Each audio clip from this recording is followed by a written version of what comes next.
नमस्ते मित्रांनो, discovery of medicinal plant या माझ्या चॅनलमध्ये आपल्या सर्वांचं स्वागत आहे.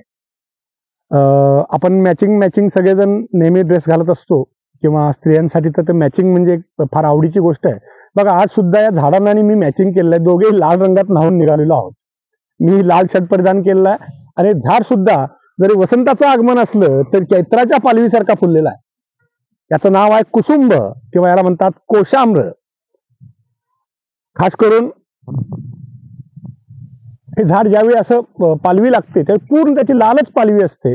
दिसायला अत्यंत सुंदर आणि देखणं झाड दिसतं.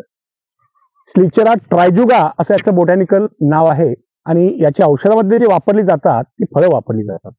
फळं साधारणपणे मऊ असतात, छोट्याशा गोटी इतकी असतात किंवा बोरा इतकी म्हटलं तरी चालेल आणि त्या फळावरती मऊ काटे असतात आणि खास करून केसांच्या विकारामध्ये अत्यंत गुणकारी असणारं झाड आहे.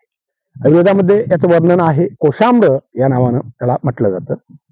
तर खास करून त्याच्या बिया आहेत, बिया किंवा त्या बियामधला जो गर असतो ह्या फळं आपण खाऊ देखील शकतो. लक्षात घ्या, डोक्यामध्ये केसामध्ये खवडे पडणं, डोक्यामध्ये चाई होणे, केस गळती होणे अशा विकारांसाठी हे अत्यंत गुणकारी आहे. याच्या बियापासून एक तेल काढलं जातं. हे तेल सुद्धा खोबरेल तेलाच्या मिश्रणामध्ये जर आपण तयार केलं आणि आपण जर लावलं तर बऱ्याच लोकांना केसांच्या सगळ्या समस्या मिटवणारं अत्यंत गुणकारी असे हे झाड आहे. बऱ्याच वेळा आपण केसांच्या समस्या म्हटलं की माका, आणखीन काही मोजक्या वनस्पती, ब्राह्मी, आवळा इतकंच डोक्यात घेतो. पण इथून पुढे आता या व्हिडिओ नंतर मात्र कोशाम्र किंवा कुसुंबाच्या झाडाचा केसांच्या विकारामध्ये निश्चितपणे तुम्ही वापर करा आणि विचार देखील करा. हे झाड साधारणपणे पानझडी जंगलामध्येच आढळतं. इतर अशा घनदाट जंगलामध्ये तुम्हाला मिळणार नाही. पानझडी वृक्ष आहे तो. आता सुंदर पालवी आहे. आता नंतर मला वाटते पावसाळ्याच्या सुरुवातीला फळं लागतात आणि ती पक्व होऊन नंतर पडतात. ती फळं आपण कलेक्ट करू शकतो. तुम्हाला चित्रामध्ये त्याची फळं दिसतीलच. तर हा सुंदर वृक्ष लक्षात ठेवा.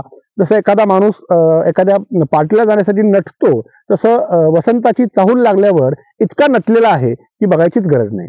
नटणं कुणाकडनं शिकावं तर निसर्गाकडनं शिकावं असं माझं एक म्हणणं आहे. धन्यवाद.